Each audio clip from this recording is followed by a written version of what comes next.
LATD Nation, hello there. Welcome back to the channel. Of course, it's your boy Jay. And it's RG from the 843 coming to you as usual. Yes, sir. We got a new movie review for y'all, man. So another Stephen King adaptation, I see.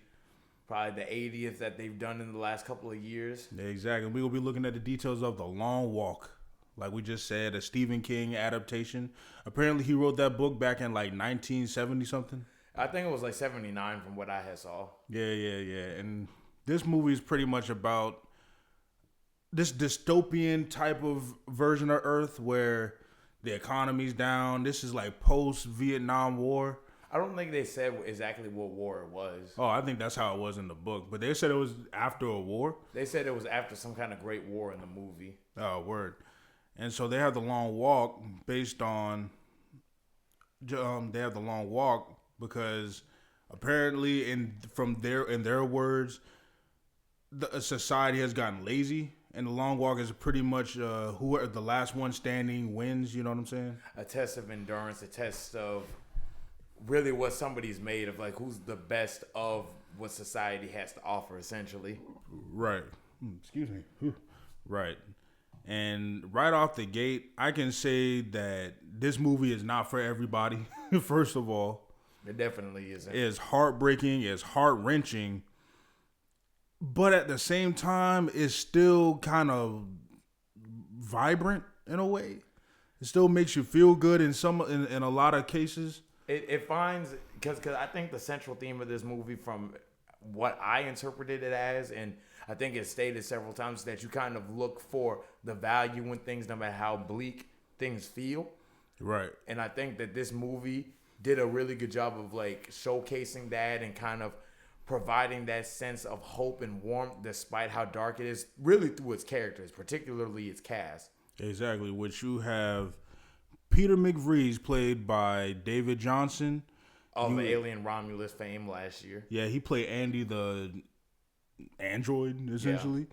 Yeah. And two different versions of him at that. Exactly, because one was kind of like timid, kind of like, I guess, autistic acting. Something like that. And then the other one was like very confident, very stoic. Just cold. Just cold, calculated, exactly, that bro. was the Weyland-Yutani one. And then we had Raymond Garrity, played by Cooper Hoffman, the son of who now? Legendary actor Philip Seymour Hoffman. Who passed away in 2014. Rest in peace to him. Was it 14? Yeah, it was 14. Okay, yeah, because Mission Impossible 3 came out in 06. Okay, yeah, I was thinking that. And then another legendary actor who stars here who plays the Major is Mark Hamill. The one and only Luke Skywalker. Yeah. Finally gone to the dark side, apparently. Or the very dark side at that. Who's ready to win? I did hear a lot of Joker in his voice. Oh yeah, as he was talking. Oh yeah, no, definitely, and a whole lot of other people, but those are the main 3 stars of the movie. And I'll say right now, David Johnson easily gave the best performance in this movie, in my personal opinion. Okay, he was my favorite character personally. Yeah, same here. And then same thing with Cooper Hoffman. Cooper Hoffman did a really good job too. That's the first time I've ever seen him in a movie, and if this is any indication, he's got a bright future ahead of him. I mean, he definitely takes after acting much like his father. I'm sure his father being what he was, it kind of like influenced him to sort of follow in his footsteps, I guess you could say. So in that case, what did you really think about the movie then? Going off of what you said, I think the thing about this movie, like going back also what I said, I think that this movie does a lot, because the thing about this movie is that the whole thing is set around the long walk. Like there's literally, just from the very beginning, you're essentially thrown into the walk. From the very beginning, Garrity, Ray, he's on his way to the actual site where the long walk begins with his mom. You don't really get much introduction or much buildup. He just gets thrown straight in. That's when he meets Peter. Pete. That's when he starts meeting all the other people, and it just kind of goes from there.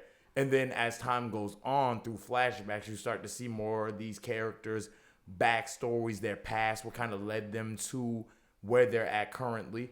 And I think that the way the movie told this story was very, very well done. It's very simple, very straight to the point. Right. And because of that simplicity, I thought that it would be kind of boring, considering you're just going to be watching people walk the whole time. But I really enjoyed the fact that this movie keeps you on your toes. It does. Literally. Quite literally. Because the thing is, like, it keeps you on your toes. Like, you never know what's going to happen. It's very, very intense. Because, I mean, there's really, I think what it is in the rule is that with the long walk, which, I mean, we didn't really necessarily establish, the long walk is essentially like. Oh, I thought I did. No, I mean, well, like more in detail. Like, I think it was probably more like, what, a 200 something mile trek across America. Not even that. 300. Not even that. It's an endless walk. It's whoever. The walk is determined by how many people are left. Okay, You know I what got I'm you. Yeah, so There's only one winner, and the walk can be as long as it needs to be until that one person's left. exactly. And so basically, you know, as it implies, you know, it's a walk all across America, endless walk, as you said. And what it is, you know, they have a very particular set of rules. You can't stray off the path. You can't walk off the path. You can't stop for too long to rest. And pretty much, if any of those rules are broken, you get the picture. Right, exactly. And the movie out the gate establishes those rules with extreme force and prejudice. Right. Like the very beginning of the movie, when we see the first victim, boy, what? That thing woke me up. And then you see the title screen, like the long walk, scrawled across the screen. I'm like, okay, yeah, now it's really beginning. Right. And the thing is, you would think that all these people would try to sabotage each other to get just to win, because if you win, you get a special wish where you can wish for anything. Basically, whatever is within reach or within reason, you can have, you can attain. Like money commonly is what people are gonna wish for. Yeah.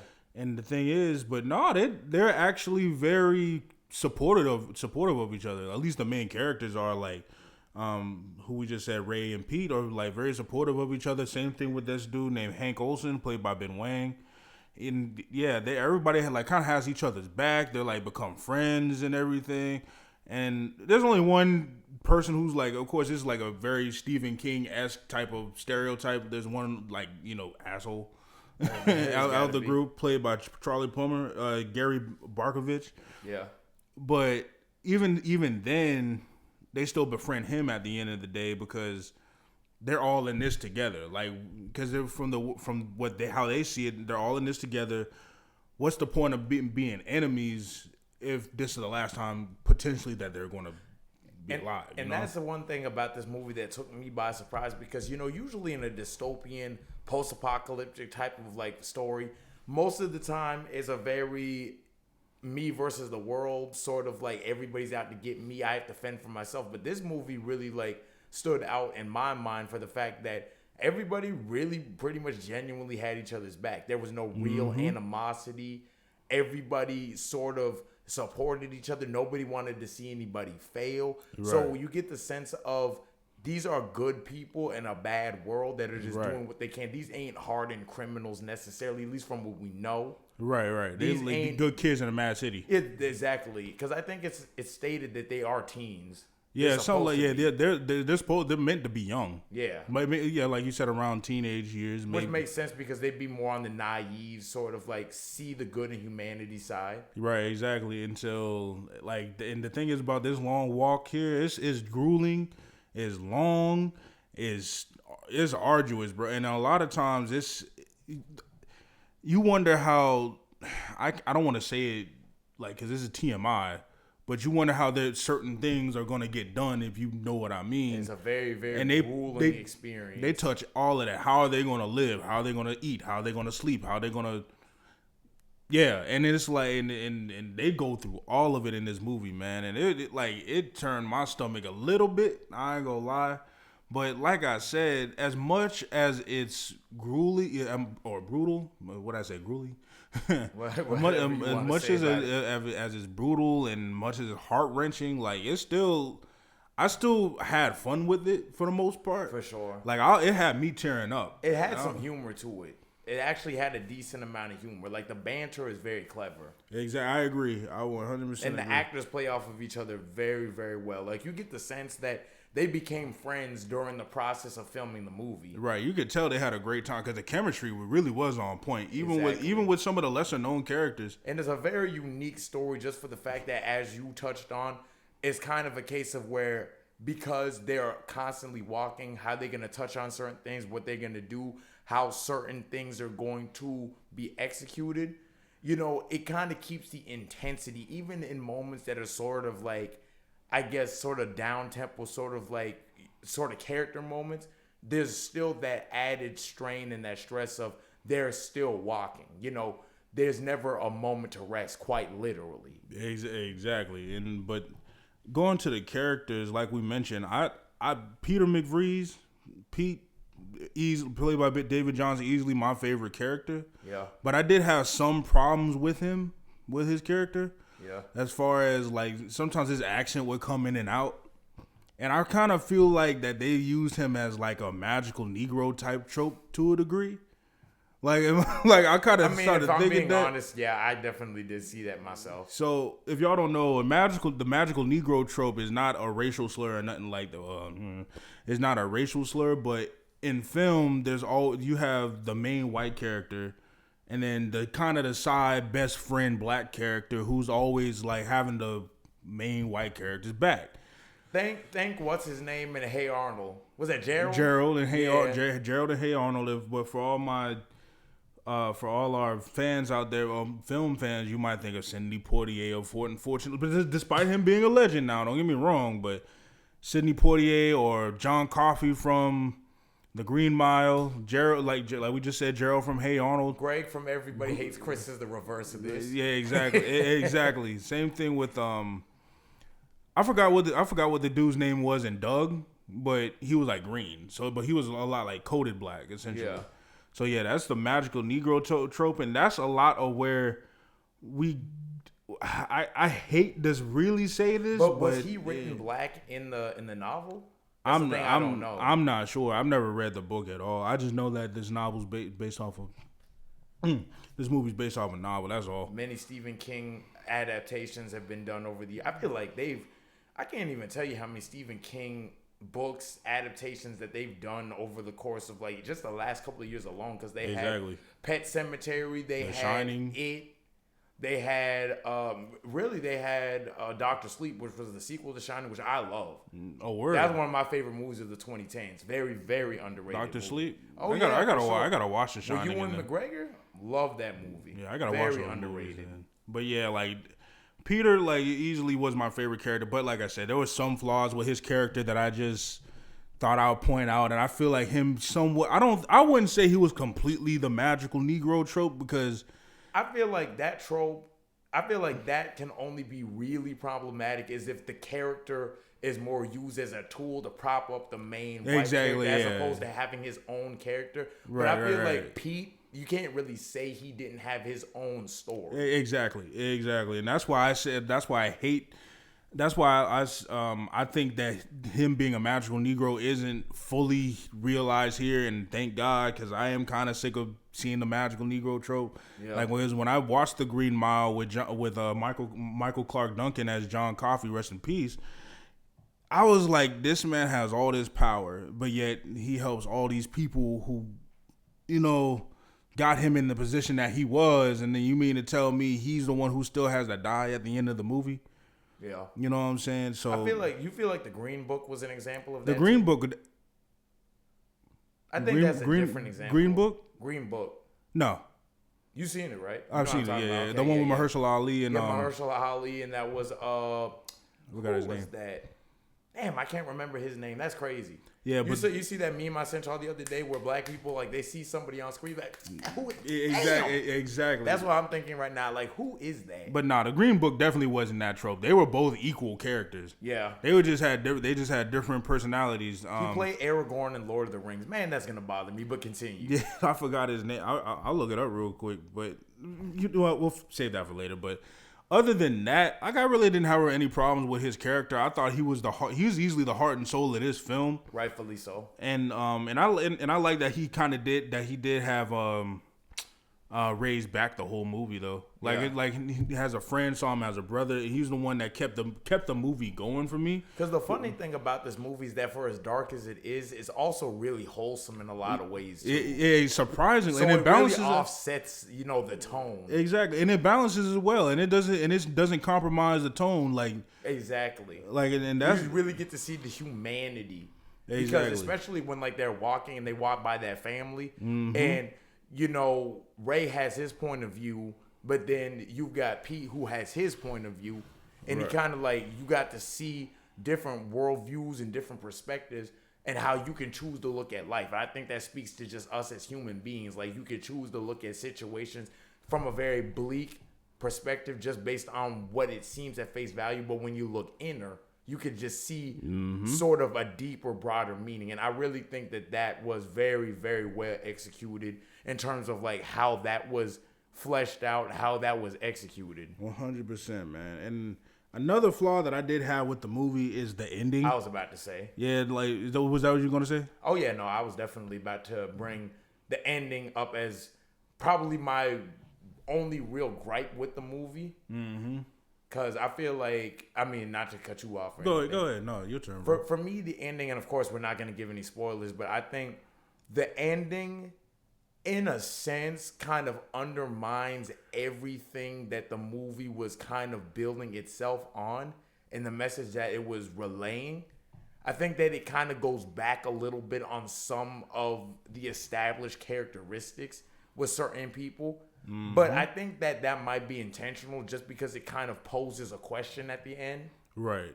I think it's kind of like one of those things where it's open to interpretation. But I love movies that do that. I love games. I love TV shows that do that, where it's kind of like you can kind of see things from one lens or you can look at it from another lens. But for me here, I kind of wish that they had explored it a little bit deeper. But at the same time, I understand why that was done. I'm not necessarily mad at it. It just took me by surprise. Yeah, me neither. I wouldn't say I was mad at it, but I was just kind of like, nah, I get it. I get why they chose to end it off that way. But I wish there was more fulfillment behind it. Yeah. I wish it almost had an I Am Legend type of send off to it. I feel like that. That's not a bad comparison, but I feel like I Am Legend. Because did you see there's a theatrical version and then there's an alternate ending? Mm-hmm. No, I'm talking about the theatrical version where things are still fulfilled at the end of the day. We get to see society and stuff like that. And I wish there would.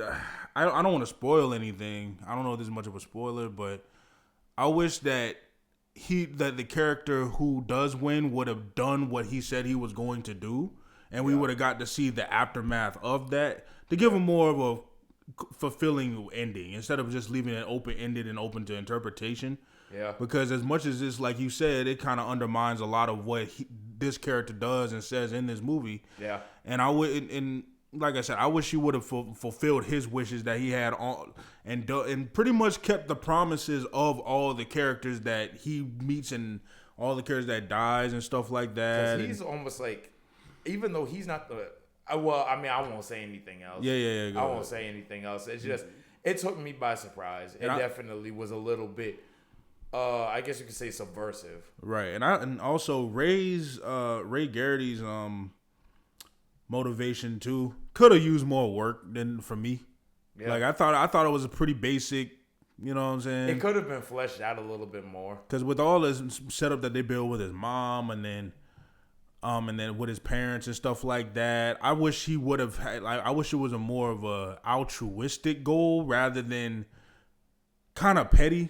You know what I'm saying? Well, I won't say petty because it's an understandable motive for sure. Yeah, but I feel like it's been done before. That's really what it is. Okay, for me, I feel like it's been done before. Kind of boring. I wish it wasn't so shallow. You know what I'm saying?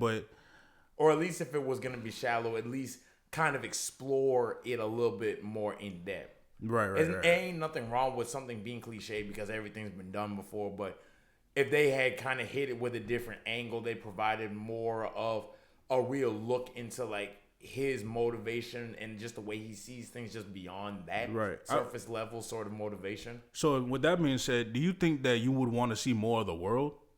To be honest, I wouldn't be mad at it. Yeah, I me don't know if neither. there's a sequel to the novel or not, but I wouldn't be mad at seeing a continuation of this world. Maybe not through this set of characters and through this I sort would- of I- lens of it. I wouldn't mind it personally. I could see them continuing it in a different way. Right, because this movie for me is is somewhat reminiscent of the Purge movies, because this Long Walk being an annual thing. But like, I would like to see like the character at the end of the movie the character who wins. I would like to see more of his story and more of a lot of other character stories. Maybe something like a little small prequel or something. It don't even got to be a full movie. Yeah. But at the end of the day, I would have to give this movie high heat.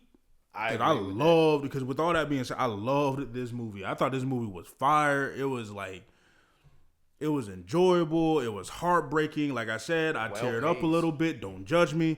All I know is this was a 9 out of 10, extremely high heat for me.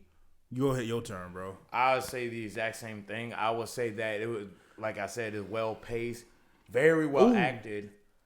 The pacing, yeah, it doesn't feel long at all. It doesn't. It because I feel like they knew what they were doing, because there's only so much you could do with a concept like this, like a very simple concept. So they knew not to stretch it past a certain point. They knew to just kind of like get straight to the point.